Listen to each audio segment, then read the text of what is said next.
Hello दोस्तों, स्वागत है आपका एक्सेल के एक नए पार्ट में, पार्ट 5, जहां पे हम एक्सेल के फॉर्मूला के बारे में डिस्कशन करेंगे। एक्सेल फॉर्मूला के बारे में डिस्कशन करने से पहले आपको ये जानना ज़रूरी है कि फॉर्मूला क्या है और उस फॉर्मूला का स्ट्रक्चर कैसे होता है, ताकि भविष्य में जब भी आप एक्सेल फॉर्मूला पे काम करेंगे, चाहे वो बेसिक फॉर्मूला हो या एडवांस फॉर्मूला हो, वहाँ पे आपको दिक्कत नहीं आएगी।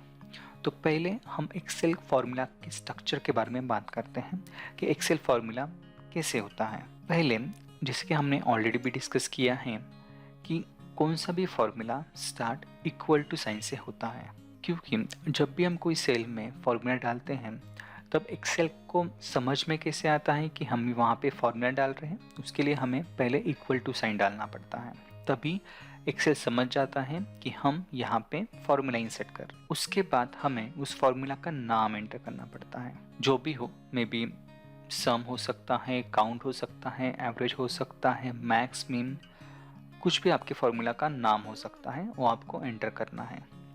और फॉर्मूला का नाम डालने के बाद आपको दो राउंड ब्रैकेट दिखेंगे, तो उसके अंदर आपको आर्ग्यूमेंट डालना पड़ता है। तुम्हें भी आपको मन में क्वेश्चन ये आना चाहिए, आर्ग्यूमेंट क्या है? तो आर्ग्यूमेंट सिंपल, हम ऐसे मान लो कि फॉर्मूला एक मशीन है और आर्ग्यूमेंट ऐसे इंस्ट्रक्शन है। तो हम मशीन को इंस्ट्रक्शन देते हैं कि हमें क्या करना है, तो उसके अकॉर्डिंग मशीन काम करती है। उसी तरह फॉर्मूला एक मशीन है और आर्ग्यूमेंट एक इंस्ट्रक्शन है।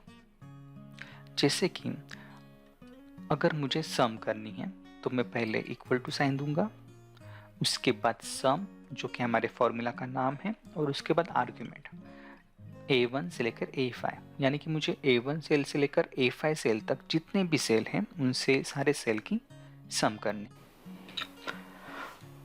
तो पिछले वीडियो में हमने देखा था कि एब्सोल्यूट एंड रिलेटिव रेफरेंस क्या है, और उसके अकॉर्डिंग हमने कुछ ऑपरेशन किए थे, जैसे कि आप यहाँ पे देख सकते हो। यहाँ पे परसेंटेज में हमने absolute and relative reference combination use करके परसेंटेज फाइंड आउट किए थे। तो अभी हम बात करेंगे फॉर्मूला के ऊपर। जैसे कि आपको याद रहेगा कि लास्ट वीडियो में हमने यहाँ पे फॉर्मूला डाला था सम करने के लिए, जैसे इक्वल टू, उसके बाद B5 plus B6 and so on.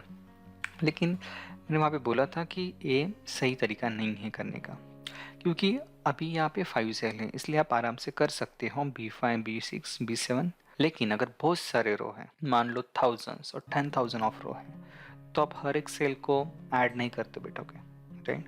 तो उसके लिए हम यहाँ पे फॉर्मूला यूज़ करेंगे।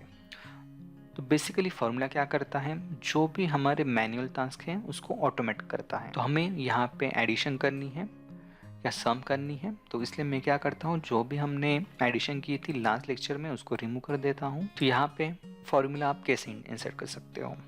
फॉर्मूला इंसर्ट करने के अलग अलग तरीके हैं, हम वन बाय वन एक एक तरीके देखते हैं। तो इनिशियल बेसिक लेवल है फॉर्मूला का कि आप यहाँ पे फॉर्मूला टैब में जाओ। यहाँ पे आपको बहुत सारे फंक्शनल लाइब्रेरी दिखेंगी जो कि स्पेसिफिक टू पर्टिकुलर सेक्शन है। जैसे कि अगर मैं फाइनेंस के ऊपर काम कर रहा हूँ तो मैं फाइनेंशियल सेक्शन में जाके फाइनेंस के फॉर्मूला अप्लाई कर सकता हूँ।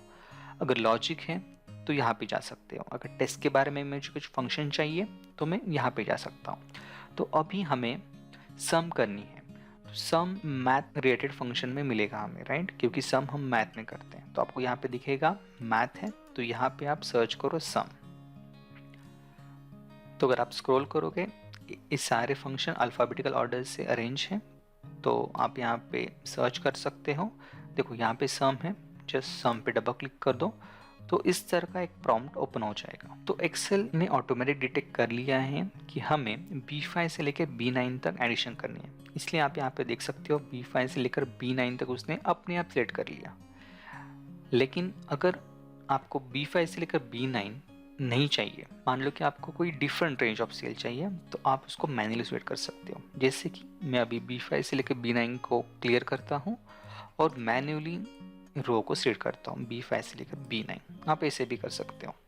तो यहाँ पे आपको दिखेगा कि आपने कौन कौन सी सेल सिलेक्ट की है और उस सेल में क्या वैल्यू। तो जैसे कि यहाँ पे आप देख पा रहे हो, मैंने B5 से लेकर B9 सिलेक्ट की है और उसकी सम भी आपको यहाँ पे दिख जाएगा। इस पर मैं सिंपल इसके ऊपर ओके कर देता हूँ, तो सम यहाँ पे ऐड हो जाएगी। ये हुआ एक मेथड। सेकेंड मेथड है कि आप मान लो आप अभी आपको समझ में नहीं आ रहा है कि जो मुझे फंक्शन चाहिए वो कौन सी लाइब्रेरी में हो सकता है, मे बी ये मैथ्स में हो सकता है, फाइनेंस में हो सकता है, टेक्स्ट में, वो आपको समझ में नहीं आ रहा है। तो आप कैसे करोगे? आप फिर से फॉर्मेट टैब में जाओ। फॉर्मेट टैब में आपको सबसे पहले ऑप्शन मिलेगा इंसर्ट फंक्शन का। जस्ट आप इसके ऊपर क्लिक करो। तो जैसे ही आप इंसर्ट फंक्शन पे क्लिक करते हो वैसे ही आपको ये इंसर्ट फंक्शन का डायलॉग बॉक्स दिखेगा। तो इसमें आप फर्स्ट लाइन में देख सकते हो, यहाँ पे उन्होंने मेंशन किया है type a brief description of what you want. तो हमें यहाँ पे सम करनी है, तो आप सिंपल यहाँ पे सम डाल दो कि मुझे सम करनी है और गो पे प्रेस करो या फिर एंटर प्रेस करो। तो अपने आप उसने सारे फंक्शन में सर्च किया कि सम कहाँ पे हैं और उसने आपको फाइंड करके दिया कि आप ये फंक्शन शायद यूज़ करना चाहते हो, और वो आपको डिस्क्रिप्शन भी देता है कि ये फंक्शन करता क्या है।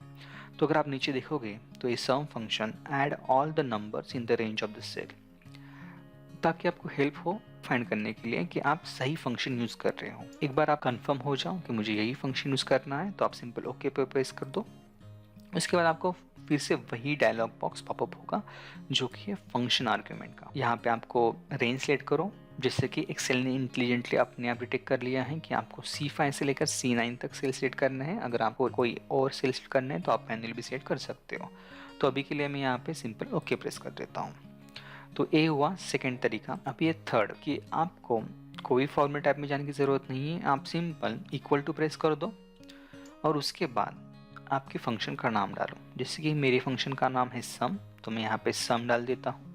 तो अपने आप वो मुझे सजेस्ट करेगा कि आपको सम फंक्शन चाहिए क्या, और वो सम फंक्शन करता क्या है ये भी आपको दिखाएगा। अगर आपको लगता है कि यही मेरा फंक्शन है तो आप सिंपल टैब प्रेस कर दो, वो फंक्शन एक्टिव हो जाएगा। उसके बाद वो आपको पूछता है कि आपको क्या ऐड करना है या फिर क्या सम करना है, तो आप वहाँ पे नंबर 1 नंबर 2 ऐसा सब कुछ डाल सकते। ऐसा नहीं है कि आप रेंज ही यहाँ पे डालना है, आप चाहे तो ए सेट कर दो, उसके बाद कॉमा डालो, उसके बाद ए सेट कर दो, फिर भी वो एक्सेप्ट करेगा क्योंकि वो एज ए लिस्ट उसको ट्रीट कर रहा है। फॉर टाइमिंग में भी मैं आपको दिखाता हूँ, आप इस तरह से भी ऐड कर सकते हो। और एक बार आपने सारे नंबर डाल दिए उसके बाद एंटर कर दो, उसके बाद वो सम करेगा। लेकिन ये सही तरीका नहीं है क्योंकि आपको यहाँ पे हर एक सेल पे क्लिक करना पड़ रहा है। तो इससे अच्छा आप सिंपल इक्वल टू कर दो, सम कर दो, टैब प्रेस कर दो और जो भी रेंज है वो सेलेक्ट कर दो। इतनी रेंज है जो मुझे सेलेक्ट करनी है और एंटर प्रेस कर दो तो अपने आप वो उसकी सम कर लेगा। सेम वैसे ही मैं चाहता हूँ कि आप टोटल के लिए करो। इस वीडियो को पॉज करो और जो भी हमने अभी 3 मेथड अप्लाई किए आप तीनों मेथड ट्राई करो। अगर आपको ये वीडियो अच्छा लगता है और आप मुझे अगर और मोटिवेट करना चाहते हो तो आप इस वीडियो को लाइक कर सकते हो। जो भी आपके फ्रेंड्स हैं, जो भी आपके रिलेटिव हैं, उनको आप शेयर कर सकते हो। हमारा बेसिक एम है इस चैनल का कि हम इस सारी जानकारी और जो भी टैक्टिक है जो मैंने मेरे एक्सपीरियंस से सीखे हैं वो आप इस यूट्यूब के चैनल से सीख सकते हो। Thank you.